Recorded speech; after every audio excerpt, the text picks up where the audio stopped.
네. 자, 이 시간에는 여러분 교재 177페이지 개정 과목과 적요 등록을 해보는 수행 연습을 해보겠습니다. 개정 과목과 적요 등록. 자, 여러분 메뉴에 어디에 있느냐 하면은요, 여기 기초정보관리에 꺼져 있나요? 네. 기초정보관리의 업무용 승용차 등록 바로 밑에 있습니다. 개정 과목 및 적요 등록 한번 클릭해 볼까요?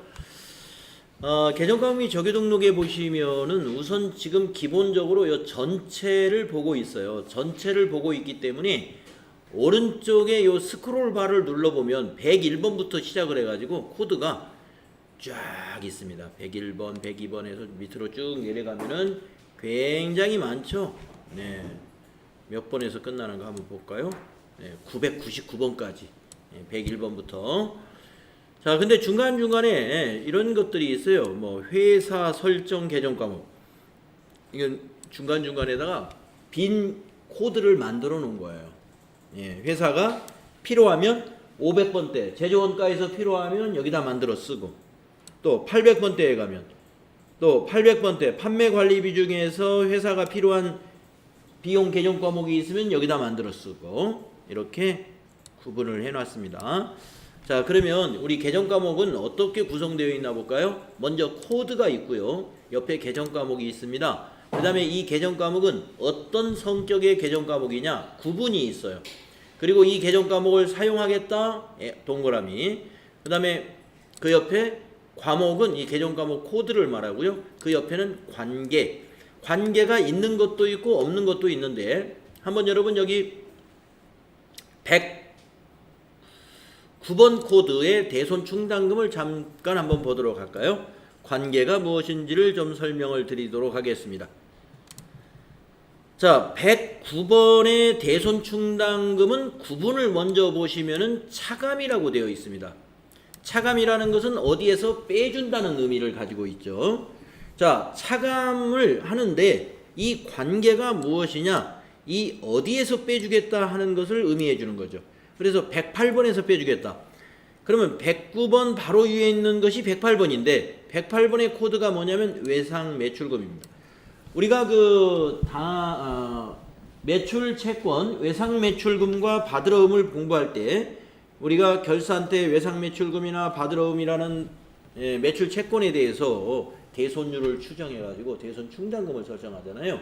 그러면 그 대손 충당금이 뭐예요? 매출 채권의 차감 계정이다. 이렇게 배웠단 말이에요.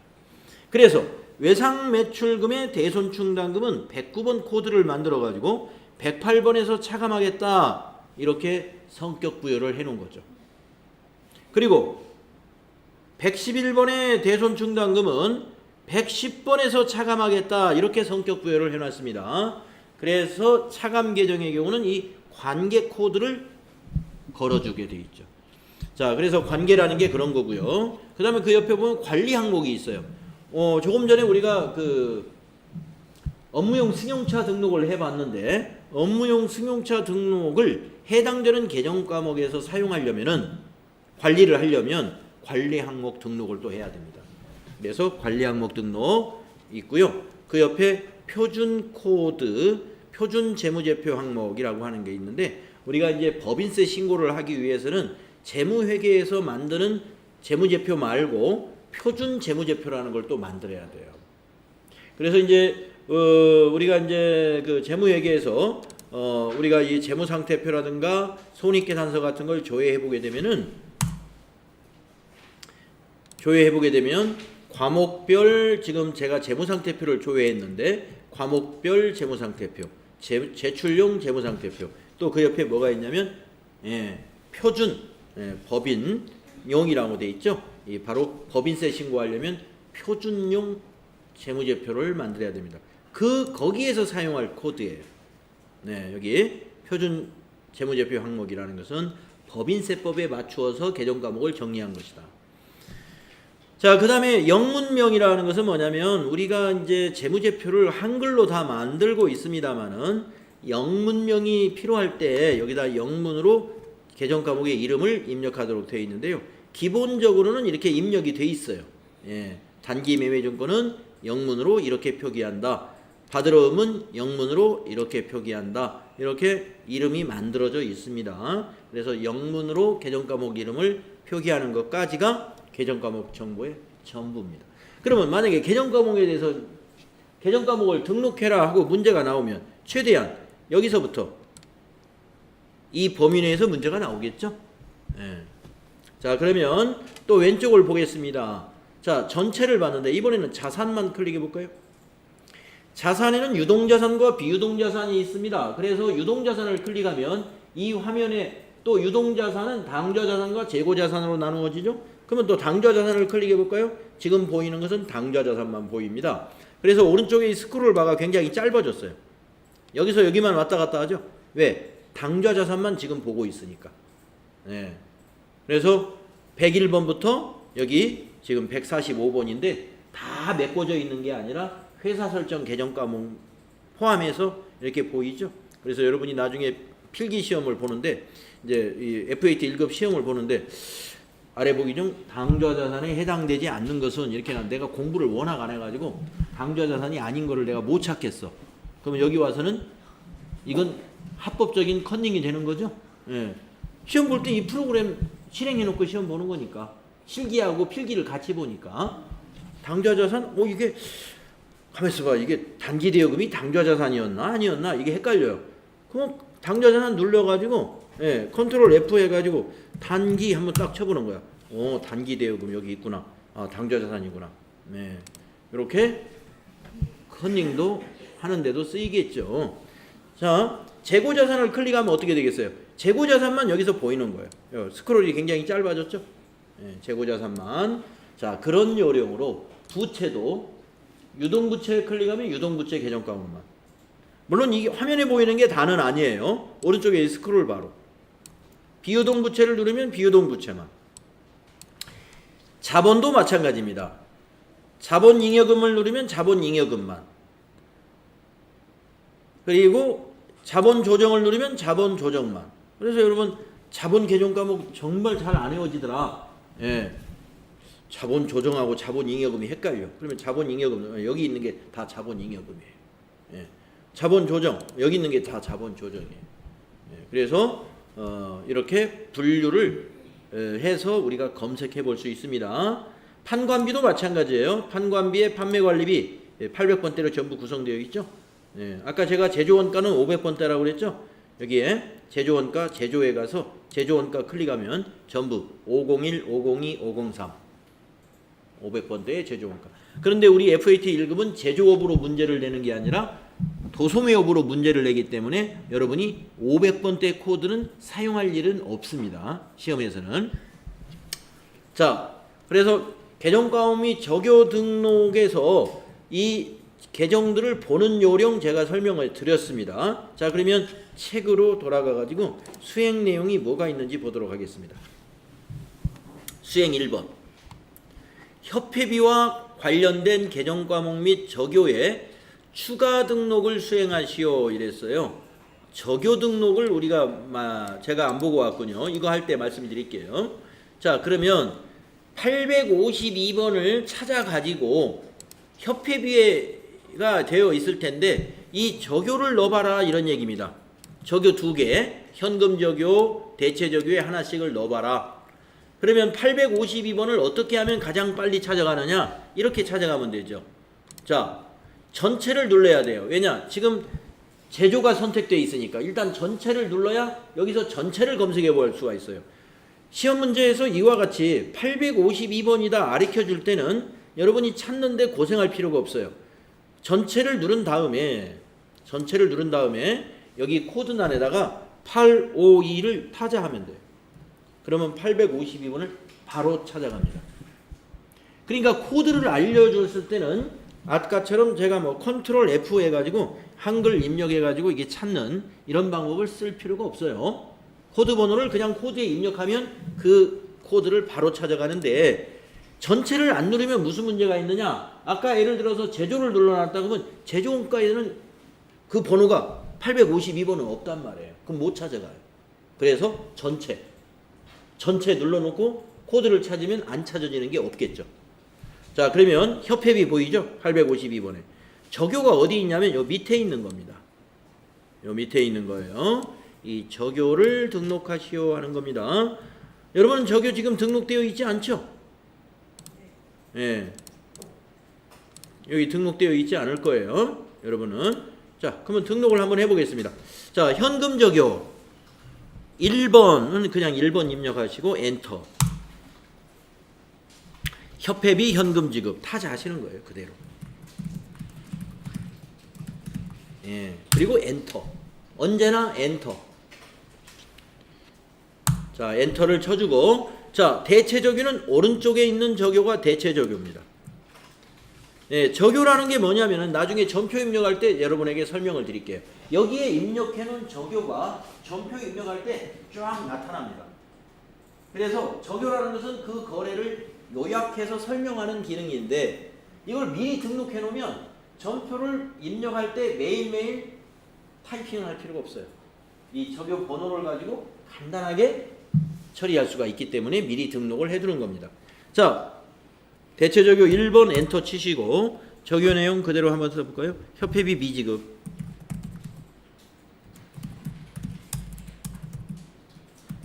그리고 엔터 친다는 거. 예, 엔터 친다는 거 잊어서는 안 됩니다. 협회비 미지급하고 다른 데로 가버리면 그 협회비 미지급 저장 안 돼 있어요. 엔터. 자, 그러면은 또 두 번째 문제는 어떤 건지 보도록 하겠습니다.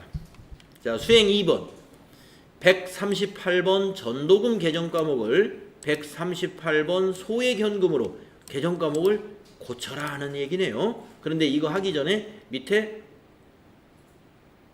밑에가 아니라 다음 페이지 살짝 볼까요? 네, 다음 페이지에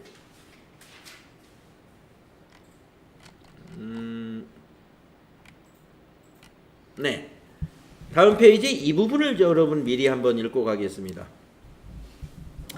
개정 과목의 글자 색이 빨강색인 개정 과목의 경우는요, 타자가 안 돼요. 타자가 안 되기 때문에, 즉 그냥 쉽게 수정이 안 되도록 막아놨어요. 따라서 그 개정 과목에서 고치려면 컨트롤 F1, 컨트롤 플러스 F1 이걸 누른 다음에 입력을 해야 입력이 먹힙니다. 이 뜻이에요. 그러니까 처음에 입력을 138번에 가가지고 이걸 소액 현금으로 입력을 하려고 하는데 끄떡도 안 한다. 그러면 컨트롤 F1 누르고 입력해보면 되게 돼요. 자, 그럼 한번 해볼까요? 자, 여러분이 여기 전체 지금 눌러져 있으니까 예, 전도금이 138번이래요. 138 하면은 예, 저는 벌써 소액현금으로 바꿔놨는데 여러분은 여기 지금 전도금으로 되어 있죠? 예, 소액현금 입력해보세요. 까딱도 안 하죠? 예, 그러면 ESC 한번 누르고, 아이고, ESC 누를 필요 없는데.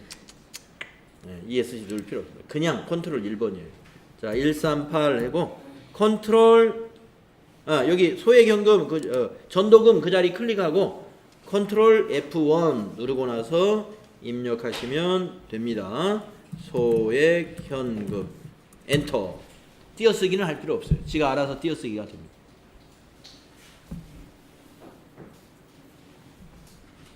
그래서 전도금으로 되어 있는 이 글씨가 선택이 되어 있을 때는 검은색인지 빨간색인지 잘 구분이 안 됩니다만은 다른 셀을 클릭해 보면 이게 빨간색이라는 걸 알 수가 있습니다. 빨간색은 가능한 고치지 맙시다 하는 의미에서 빨간색으로 개정 과목 이름을 만들어 놨습니다.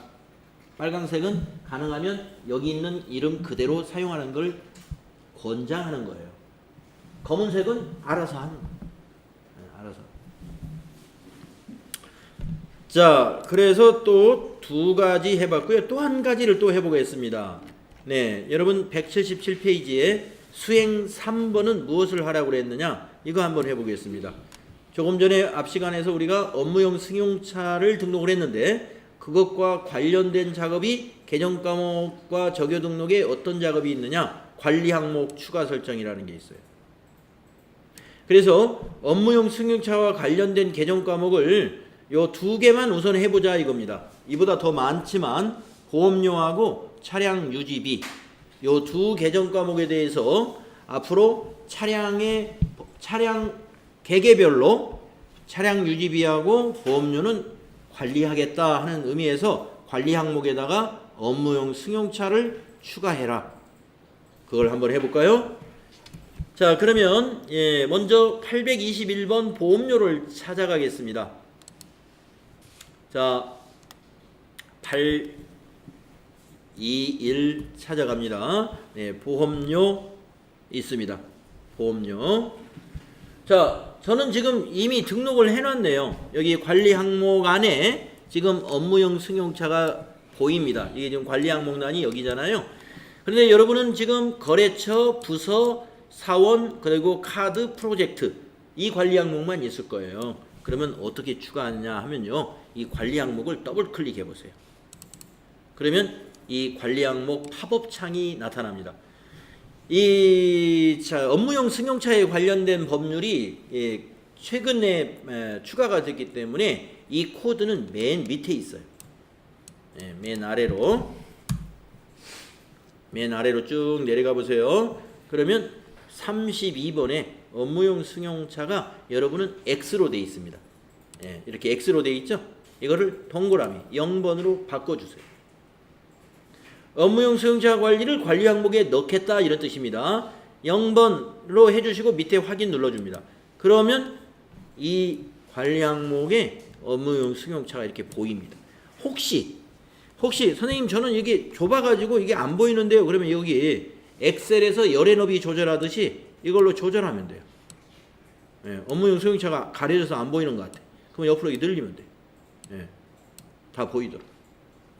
열의 너비 조절하는 거, 그 엑셀의 너비 조절하는 것처럼 이 경계선 있죠? 경계선에서 마우스로 이렇게 드래그 해가지고 조절하실 수가 있습니다. 엑셀 써보셨죠? 자, 하나 더 해야 되겠습니다. 지시사항이 하나 더 있었습니다. 이번에는 822번의 차량 유지비를 32 업무용 승용차를 관리 항목에 넣어라 하는 겁니다. 자, 822번 가볼까요? 822번이 뭐냐? 차량 유지비입니다. 자, 관리 항목에 업무용 승용차 넣어보겠습니다. 더블 클릭하시고 쭉 방향키로 밑으로 내려와서 32번 업무용 승용차를 0번 동그라미로 바꾸고 확인한다. 이겁니다. 그러면 이와 같이 업무용 승용차 관리 항목에 추가가 됐습니다. 여러분 그 바로 위에 821번에 업무용 승용차 있는데 여러분도 있나요? 보험료에도? 이건 미리 등록을 해놨네요. 그러니까 이제 차량 유지비는 우리 보고 연습으로 등록해봐라 해서 빼놨던 겁니다.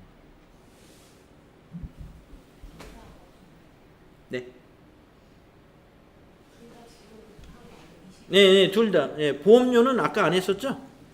아까 보험료도 했나요? 나란히 했구나. 팔두라는 위아래로 나란히 했군요. 그래서 여러분 관리 항목, 개정 과목 및 적요 등록에서 우리가 시험에 나올 수 있는 것은 개정 과목 이름을 수정해라 하는 것과 밑에 있는 현금 적요 또는 대체 적요를 추가해라 하는 것과 관리 항목을 어떤 관리 항목에 대해서 추가해라. 그리고 이거 개정 과목을 아예 추가할 때는 구분을 무슨 성격으로 하고 또 만약에 차감 성격인 것이다. 그러면 관계 코드는 몇 번이다. 이런 것을 딱 제시를 해줍니다. 그러면 제시한 대로 꼼꼼히 입력하시면 됩니다. 자, 그러면 마무리를 하겠습니다. 여러분 교재에 팁을 한번 볼까요? 179페이지에 수행 팁. 자, 수행 팁을 보시면 시험에서는 제시된 자료에 따라 개정 과목 적요 등록을 수정하면 돼요. 등록이나 수정을 하는 문제가 나올 거다 이거. 빨간색 개정 과목은 컨트롤 F1이라는 것을 기억하셔라. 개정 과목의 관리 항목에 업무용 승용차 관리를 추가하면 전표 입력할 때 관리 항목을 같이 입력할 수가 있어요. 그래서 전표 입력할 때 이거 업무용 승용차 관리라든가 또는 받으러움, 지급어음, 어음에 관한 관리 항목을 사용하는 방법 앞으로 배우게 될 겁니다. 자, 이제 전기 이월 작업을 해보도록 하겠습니다. 예. 전기 이월 작업이라는 건 뭐냐면 지금 전기분의 재무상태표라든가 전기분 손익계산서 같은 겁니다. 우리가 이 손익계산서 같은 걸 보면은 재무상태표 같은 걸 보면은 재무상태표가 이렇게 비교식으로 작성이 돼요. 당기, 전기. 이 지금 여러분 거는 재무상태표를 보면은 이 전기 게 하나도 없어요. 전기 데이터가 없으니까. 한번 보십시오. 네. 자, 여러분. 지금 상태에서 전체 메뉴 가셔가지고 여기 결산 재무제표에 있는 재무상태표 한번 클릭을 해보십시오. 물론 당기 것도 전표를 하나도 넣지 않았기 때문에 없을 겁니다. 자, 12월로 넣어보면 여러분은 지금 당기도 지금 텅텅 비어있죠. 전기도 텅텅 비어있죠. 그래서 이제 당기는 우리가 거래 자료를 앞으로 입력해 나가면서 이제 자료가 추가가 될 것이고, 그런데 전기는 지금 전기 기초 데이터를 넣어야만 나타납니다. 그 작업을 한번 해보도록 하겠습니다. 자, 재무상태표 닫으시고요. 자, 여러분 교재 보시면 전기분 재무상태표를 입력하자 하는 게 나와요. 그래서 수행 내용 181페이지에 보시면 전기분 재무상태표를 이렇게 표로 만들어 줍니다. 시험에서도 똑같이 전기분 재무상태표를 이렇게 그림으로 보여줍니다. 보여주고 시험에서는 이걸 그대로 다 입력해라가 아니라 이걸 보여주면서 기존에 입력된 거를 보고 고쳐라 이렇게 나와요. 한두 군데, 한 세 군데 정도 틀리게 입력해놔요. 그러면 여러분이 찾아서 고치는 거예요. 예를 들면 차량 운반구가 틀렸다든가 아니면 건물의 감가상각 누계액이 틀렸다든가 이렇게. 자, 그런데 시험에서는 그렇게 나오지만 오늘은 우리가 하나도 없습니다. 그래서 이걸 보고 몽땅 입력을 할 거예요. 그러면 전기분 재무상태표 입력은 우리가 어떻게 해주는 것인가? 한번 여기 기초정보관리에 전기분 재무상태표에 가보세요.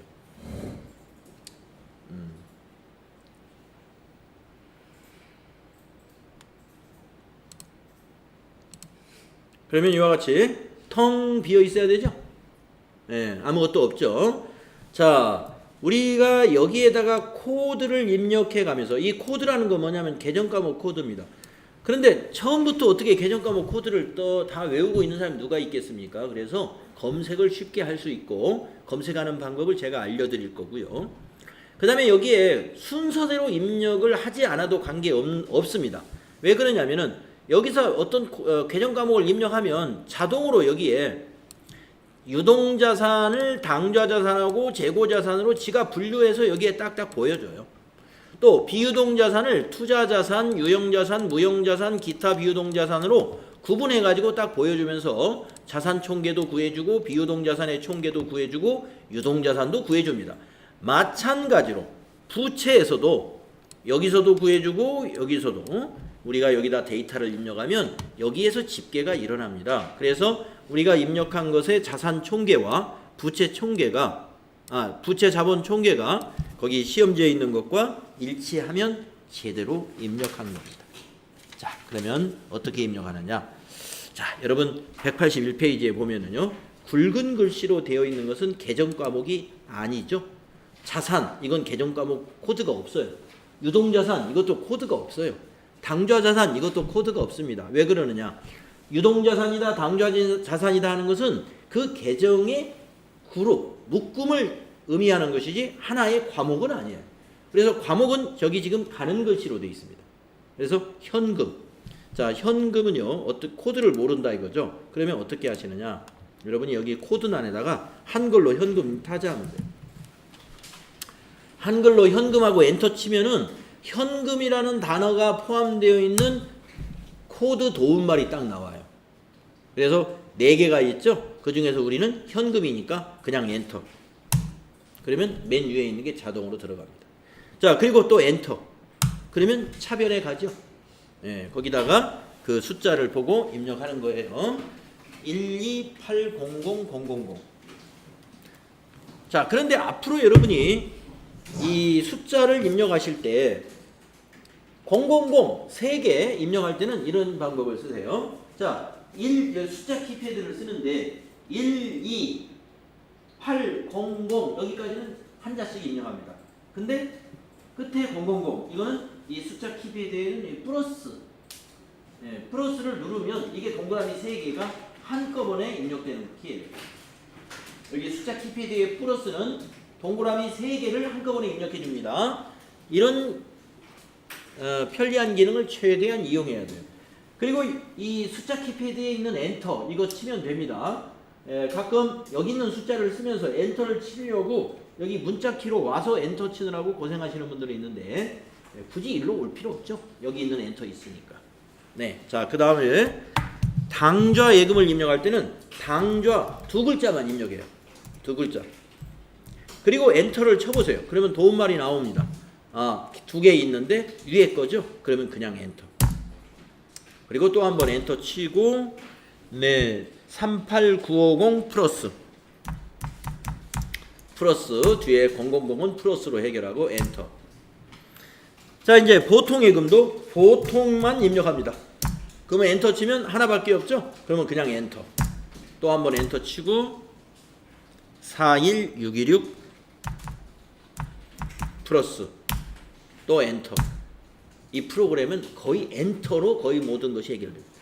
자, 그 다음에 단기 매매증권도 마찬가지로 단기하고 엔터 치면 이렇게 보여요. 자, 여기서 단기 매매증권이 두 번째 있죠? 저는 여기 밑에 있는 아래 화살표 키를 딱 누릅니다.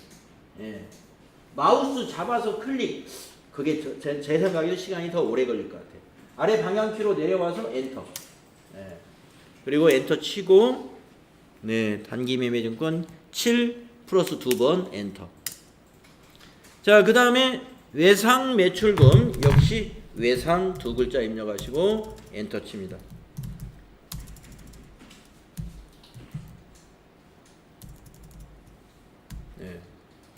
그리고 검색해 가지고 외상 매출금에서 엔터 치시면 되죠. 그러면 8200 플러스 엔터. 자, 그런데 외상 매출금 밑에 뭐가 있습니까? 대손충당금은 검색하지 마세요. 왜 그러느냐? 자, 여러분 조금 전에 계정과목 및 적요 등록에서 외상 매출금 받으러움을 제가 보여준 적이 있는데요. 이 차감 계정인 외상 매출금 밑에 있는 그 대손충당금은 외상 매출금에 대한 차감 계정이에요. 외상 매출금에 대한 차감 계정은 이 108번의 다음 코드를 항상 씁니다. 그러니까 검색을 왜 하지 말라고 그러냐면은 대손으로 여러분이 검색을 하면요. 대손충당금이 109, 111, 113, 165 엄청 많아요. 여기서 여러분 고를 내다가 실수합니다. 그래서 108번 밑에 있는 대손충당금은 무조건 109번 그 다음 번호 그게 외상매출금의 대손충당금입니다. 그러면 이거는 대변으로 가죠. 왜? 차감 계정이니까. 차감 계정은 반대쪽에 갑니다. 그러나 우리 인쇄된 것을 보면은 반대쪽이 아니라 그 밑에 표시되어 있어요. 그것과 관계없이 우리는 대변에다가 82,000원 입력해 주시고 엔터 치면 됩니다. 그리고 우리 책에 있는 82,000원 옆에 있는 8118000을 입력해야 되지 않냐고 그 생각하시는 분이 있는데 그 금액은 뭐냐면요. 이 외상 매출금에서 요 차감 계정인 대손충당금을 차감한 금액이 그거예요. 그러니까 그건 입력하는 게 아니에요. 그래서 우리는 대손충당금 좌측에 있는 이 금액만 입력하는 것이다. 자, 그 다음에 받으러움도 똑같이.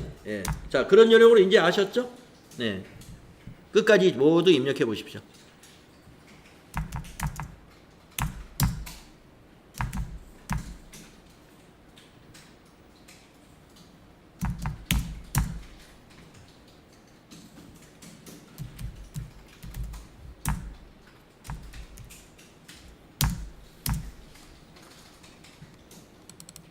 모두 입력해 보십시오.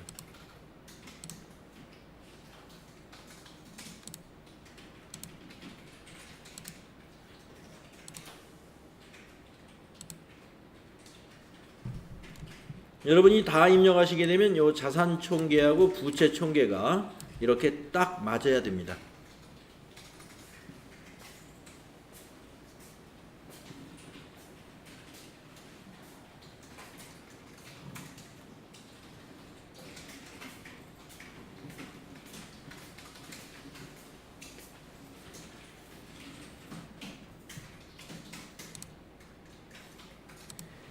또 한 가지 전기분 재무상태표 입력할 때 반드시 기억해야 될 게 뭐냐면은 여러분 자본 쪽에 자본 쪽에 보시면 미처분 이익잉여금이 있습니다. 이 자본 쪽에 보시면 미처분 이익잉여금이 있는데 전기에 결산할 때는 그 결산서에는 미처분 이익잉여금이라고 계정 과목을 사용하죠. 결산할 때는 아직 처분되지 않은 이익잉여금이니까. 그런데 이것이 차기로 넘어왔어요. 지금 이거는 2019년도 회계에서는 전기분 재무상태표에 표시할 때는 이것을 375번 2월 이익잉여금이라는 계정 과목으로 바꾸어서 입력합니다. 네, 요거 좀 주의사항. 네, 요거 주의사항이에요. 자, 전기분 재무상태표의 미처분 이익잉여금은 우리가 기초정보관리에 기초에 입력할 때 전기분 재무상태표에 수동으로 입력해 줄 때는 2월 이익잉여금으로 계정 과목을 고쳐서 입력한다. 요거 기억하십시오. 우리 책의 뒷페이지에 주의사항에 나와 있어요. 미리 말씀드려요. 요거 그거 미처분 이익잉여금을 여러분 입력할 때 2월 이익잉여금으로 고쳐서 입력하십시오. 네. 자, 그래서 전기분 재무상태표를 입력할 때 유의해야 될 것은 이런 대손충당금처럼 차감계정, 또 감가상각 누계액과 같은 차감계정은 앞에 있는 자산의 다음 코드를 입력한다는 것. 검색이 더 훨씬 어렵다.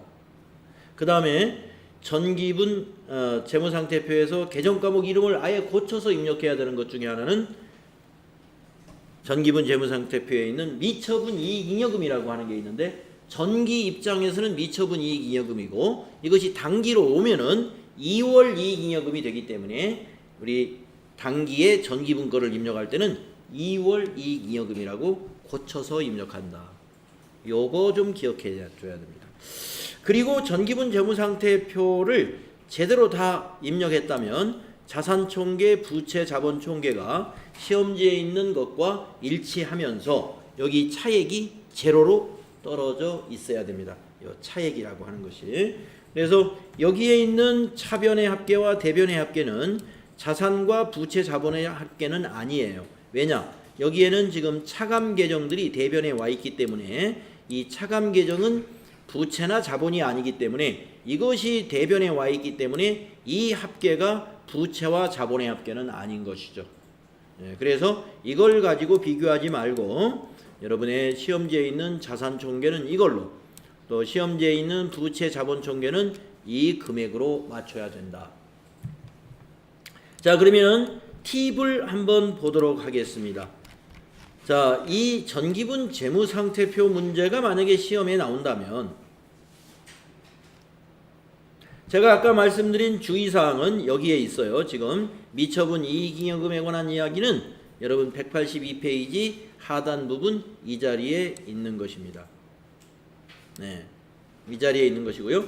그 다음에 이제 다음 시간에 해볼 우리 전기분 손익계산서를 이제 입력하게 되는데 그때도 말씀드리겠지만 우리가 여기 전기분 재무상태표에 입력했던 재고자산 요 상품, 이 상품은 이제 전기분 손익계산서에 자동 반영됩니다.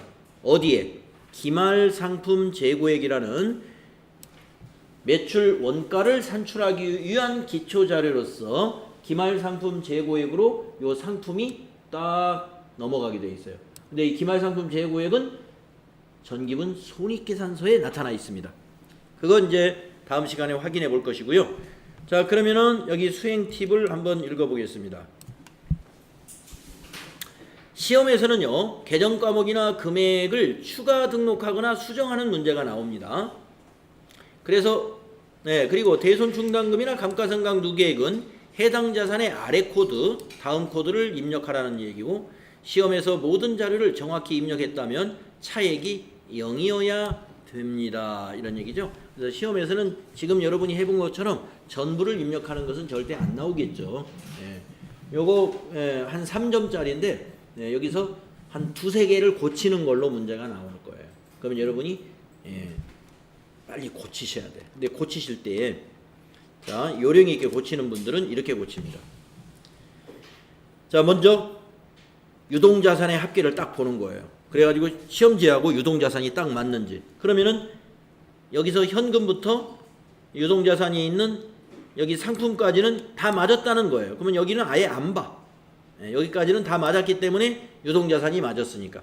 근데 비유동자산의 이 합계를 시험지하고 딱 보는 거예요. 아, 여기서 몇백만 원 차이가 난다? 아, 그러면 이제 건물부터 보는 거예요.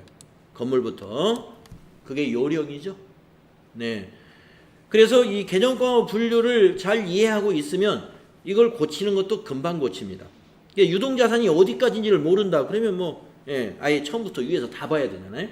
네, 그래서 이게 자산의 개정과목은 종류가 많고 부채와 자본은 개정과목이 몇 개 안 돼요. 부채와 자본은 그냥 하나하나 맞춰도 뭐 차이가 없습니다만은 자산의 경우는 개정과목이 많기 때문에 유동자산이 이 재고자산까지만 유동자산이다 하는 거, 이런 거는 꼭 알고 계셔야 이런 것을 수정할 때 시간을 절약할 수 있겠죠.